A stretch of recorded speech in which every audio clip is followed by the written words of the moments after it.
नमस्कार दोस्तों। आज हम अर्थशास्त्र का एक महत्वपूर्ण टॉपिक पढ़ेंगे जिसका नाम है डिमांड यानी कि मांग। तो चलिए वीडियो स्टार्ट करते हैं। तो सबसे पहले जान लेते हैं मांग क्या है। What's demand. तो मांग एक प्रभावी इच्छा है जिसमें निम्नलिखित तत्व शामिल होते हैं। नंबर 1, वस्तु को प्राप्त करने की इच्छा। नंबर 2, साधनों को व्यय करने के लिए तत्परता। नंबर 3, वस्तु को खरीदने के लिए साधन की उपलब्धता। नंबर 4, एक निश्चित समय। अगर देखा जाए तो किसी अगर वस्तु को हमें इच्छा करनी चाहिए। मांग तभी होगी जब हम किसी वस्तु की पाने की इच्छा करेंगे। पाने की इच्छा के साथ साथ है जो हमारे पास जो साधन उपलब्ध हैं, या कह लीजिए साधन या धन कह लीजिए, पैसे कह लीजिए, कुछ भी, तो उसको खर्च करने के लिए हमें उत्सुकता तत्परता होनी चाहिए। और यह सब एक निश्चित समय के अंदर ही होनी चाहिए, तभी मांग हमारी कहलाएगी।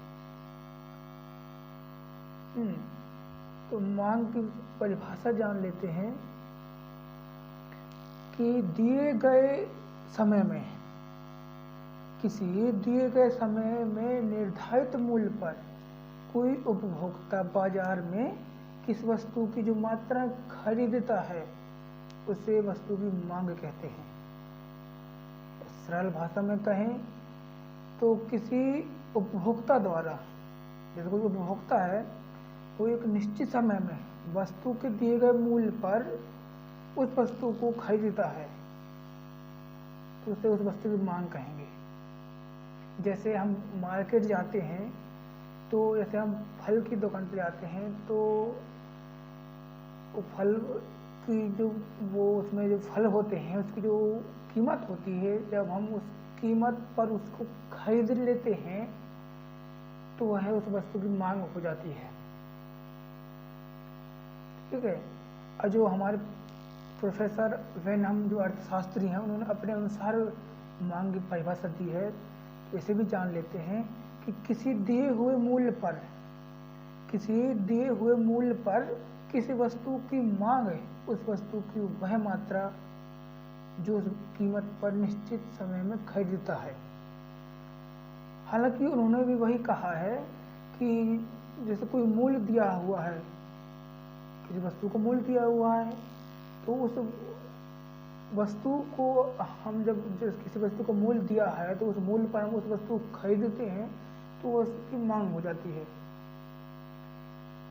हमारी मांग की परिभाषा है वो मुझे लगता है सभी को समझ में आ गई होगी। एक बार मैं फिर रिपीट कर देता हूँ कि अपनी भाषा में बता रहा हूँ मैं कि जैसे कोई उपभोक्ता है तो उपभोक्ता किसी दिए हुए मूल्य पर, जैसे किसी वस्तु का मूल्य दिया हुआ है तो उस वस्तु को खरीदता है।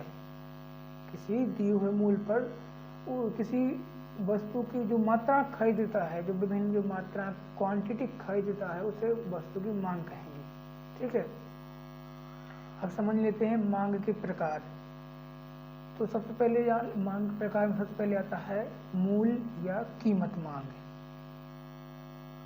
यदि अन्य बातें जैसे कि आय, रुचि, संबंधित वस्तुओं की कीमत, स्वभाव जैसे समान रहें तो एक उपभोक्ता द्वारा निश्चित समय में विभिन्न कल्पित मूल्यों पर किसी वस्तु को क्रय करता है या खरीदता है तो उसे कीमत मांग कहेंगे। जैसे अन्य बात समान, जैसे कि उसकी रुचि समान होनी चाहिए, उसका जो है आय जो उसकी वो आय भी समान होनी चाहिए, जो उसकी प्रतिस्थापन जो वस्तुएं हैं, पूरक वस्तुएं, उनकी कीमत भी समान होनी चाहिए।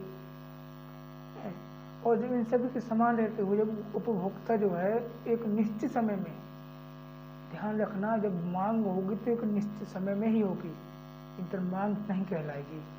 ठीक है। तो अन्य बात समान रहने पर एक उपभोक्ता द्वारा निश्चित समय में जो विभिन्न मूल्य दिए होते हैं, वस्तु के जो विभिन्न मूल्य होते हैं, कल्पित मूल्य होते हैं, उन पर जो वस्तु को खरीदता है, तो वस्तु की मात्रा को, तो उसे जो है क्रय करता है, तो उस वस्तु की कीमत मांग कहेंगे। अब हम जान लेते हैं कि चित्र में एक मांग रेखा जो है बाएं से दाएं की नीचे की ओर गिरती है, अर्थात इसका जो ऋणात्मक ढाल है। इसका अर्थ है कि कीमत और मांग में विपरीत संबंध है। यदि मूल्य हमारा बढ़ता है तो उसकी जो है डिमांड, मांग कम होती है, और जो मूल्य कम होता है उसकी मांग बढ़ जाती है। ठीक है। अब हम जान लेते हैं आय मांग। आय मांग होती क्या है? तो एक उपभोक्ता, आय मांग क्या होती है? एक उपभोक्ता किसी वस्तु या सेवा की मात्राओं को, क्या, वस्तु या सेवा की मात्राओं को एक निश्चित समय में आय के विभिन्न स्तरों पर खरीदने को तैयार है, तो उसे आय मांग कहेंगे। लेकिन अन्य बातें जैसे कि रुचि, कीमत, स्वभाव, प्रतिस्थापन, वस्तु की कीमत भी समान रहें, तब सभी समान रहने पर जब उपभोक्ता जो है किसी वस्तु या सेवा को, उसके जो है आय के विभिन्न स्तरों पर, उसकी आय कुछ भी हो, मतलब चाहे कम हो आय चाहे बड़ी हो, तो उसको अलग अलग जो है उसको खरीदने को तैयार रहता है, तो उसको आय मांग कहते हैं। अब जान लेते हैं, हाँ एक बात और, आय मांग जो होता है वो धनात्मक होता है, क्योंकि जब आय बढ़ती है तो वस्तु की मांग भी बढ़ती है, तो जब आय बढ़ती है, घटती है, तो वस्तु की मांग भी घट जाती है। ठीक है। जो आय मांग के दो प्रकार हैं। नंबर एक, समान वस्तुएं या श्रेष्ठ वस्तुएं। समान वस्तुएं वे वस्तुएं होती हैं जिनकी मांग आय बढ़ने पर बढ़ती है और आय घटने पर मांग घटती है। अर्थात जैसे कोई, कहने का अर्थ है कि जैसे कोई वस्तु है, तो उस वस्तु की जो, अगर आय हमारी ज़्यादा है तो हम उस वस्तु को उपभोग ज़्यादा करेंगे, और अगर हमारी आय कम है तो उस वस्तु का उपभोग हम कम करेंगे। जैसे कि विलासिता की वस्तु हो गई, जैसे एसी हो गया हमारा, जैसे कार हो गया हमारा, तो ये सभी इसके उदाहरण हो जाएंगे। ठीक है। अब चित्र में जो हमारा जो ओडी दिख रहा है आपको, यहाँ पे चित्र में देख रहा होगा, ओडी आय पर वस्तु ओ की जो खरीदी जाती है, तथा जब आय बढ़कर ओडी1 हो जाती है, यहाँ से देखिए इस चित्र को, तो इसकी जो है और मात्रा जो है वो बढ़कर ओकी1 हो जाती है। अर्थात इसके कहने का मतलब यही हुआ कि आय बढ़ने पर वस्तु की मांग बढ़ती है और आय घटने पर वस्तु की मांग घटती है। इसके क्या हो गया? धनात्मक संबंध हो गया इसका। ठीक है। दूसरी वस्तु की बात करते हैं, निकृष्ट वस्तुएं। वे वस्तुएं जिनकी मांग उपभोक्ता की आय बढ़ने पर घटती है और आय घटने पर मांग बढ़ती है। यानी कि जैसे कोई वस्तु है तो उपभोक्ता की अगर आय ज़्यादा है तो हम मांग घटती हुई कहेंगे, और जो आय कम है तो हम उसकी मांग बढ़ती हुई कहेंगे। जैसे कोई अनाज है तो हम कहते अनाज को, अगर हमारी आय कम है तो भी हम अनाज खरीदेंगे ना, चाहे वो उसका मूल्य कितना भी हो, तो उसकी मांग हम उतनी ही करेंगे मांग में। ठीक है। और अगर हमारी आय ज़्यादा है तो मांग तो हमारी उतनी रहेगी, बट आय बढ़ जाएगी, तो इसलिए हम इसको घटती हुई कहेंगे। ठीक है। अब चित्र में, इसमें आप चित्र में देख लीजिएगा ध्यान से कि जो ओपी आय है, ओपी आय से हम जो है ओ की मात्रा खरीदते हैं। ठीक है। और लेकिन आय वैसे हमारी बढ़कर ओपी पर होती है तो हमारी मांग क्या होती है? घटकर ओकी1 हो जाती है। ठीक है। अब इसके बाद आती है तीसरी, आड़ी मांग। आड़ी मांग क्या होती है? किसी वस्तु की आड़ी मांग उस वस्तु की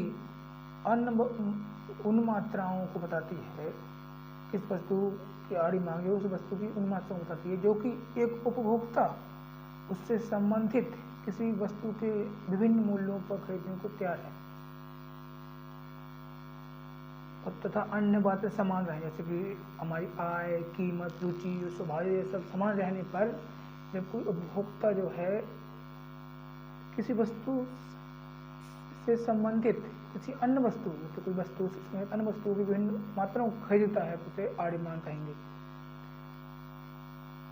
आपको समझ में आ रहा है ना कि आड़ी मांग जो है किसी वस्तु है, जैसे मान लीजिए कोई वस्तु उस वस्तु से संबंधित अन्य वस्तुओं को खरीदता है तो उसे आड़ी मांग कहेंगे। ठीक है, जैसे आड़ी मांग दो प्रकार की होती है। नंबर एक स्थापन वस्तुएं, दूसरी होती है पूरक वस्तुएं। तो सबसे पहले हम स्थापन वस्तुएं समझेंगे। तो स्थापन या प्रतिस्थापन वस्तुएं वे होती हैं जो एक दूसरे के स्थान पर प्रयोग की जाती हैं, जैसे चाय तथा कॉफी। यदि कॉफी की कीमत बढ़ जाएगी, जैसे कॉफी की कीमत बढ़ जाएगी तो हम कॉफी की मात्रा कम कर चाय की मात्रा बढ़ा देंगे, और जब चाय की मात्रा कीमत वो बढ़ जाएगी तो हम चाय की मात्रा घटाकर कॉफी की मात्रा हम बढ़ा देंगे। इसमें जो है इसलिए इसमें जो है मांग में धनात्मक वक्र होता है। ठीक है, दूसरा तो पूरक वस्तु भी होती हैं जो एक साथ प्रयोग की जाती हैं। पूरक वस्तु में एक वस्तु की कीमत बढ़ जाए, एक वस्तु की कीमत बढ़ जाए तो दूसरी वस्तु की कीमत घट जाती है, तथा दूसरी वस्तु की कीमत बढ़ जाए तो पहली वस्तु की कीमत घट जाती है। ठीक है, इसमें जो है कीमत में और मात्रा में विपरीत संबंध होता है। जैसे कि मान लीजिए जैसे कोई कार है, अगर कार की कीमत, कार और पेट्रोल मान लीजिए क्या है, पूरी वस्तु हैं, एक साथ प्रयोग किए जाते हैं। कार और पेट्रोल प्रयोग नहीं करते हैं, ठीक है, नहीं किया जाता है। कार और पेट्रोल, अगर कार की कीमत ज़्यादा है तो पेट्रोल कम होगा, कार खरीदेंगे नहीं तो पेट्रोल ऑटोमेटिक कम होगा। अगर कार की कीमत कम है तो पेट्रोल ऑटोमेटिक हम ज़्यादा ले लेंगे, तो ये संबंध हो जाता है। ठीक है, इसके बाद कुछ अन्य मांगे भी हैं। तो सबसे पहले आती है संयुक्त मांग। जब दो या दो से अधिक वस्तुओं की मांग एक साथ किसी विशेष उद्देश्य से की जाती है, जैसे कोई एक वस्तु है उसकी मांग किसी विशेष उद्देश्य से की जाती है, तो संयुक्त मांग है। जैसे कि बैट और बॉल, कार और पेट्रोल, ये एक साथ प्रयोग करते हैं और किसी विशेष उद्देश्य के लिए ही प्रयोग होती हैं। अब होता है व्युत्पन्न मांग। जब एक वस्तु की मांग से दूसरी वस्तु की मांग स्वतः उत्पन्न हो जाती है तो व्युत्पन्न मांग है। जैसे कि व्युत्पन्न मांग कहते हैं कि जैसे कोई वस्तु की मांग कर रहे हैं तो उससे दूसरी वस्तु की मांग स्वतः ही उत्पन्न हो जाती है अपने आप।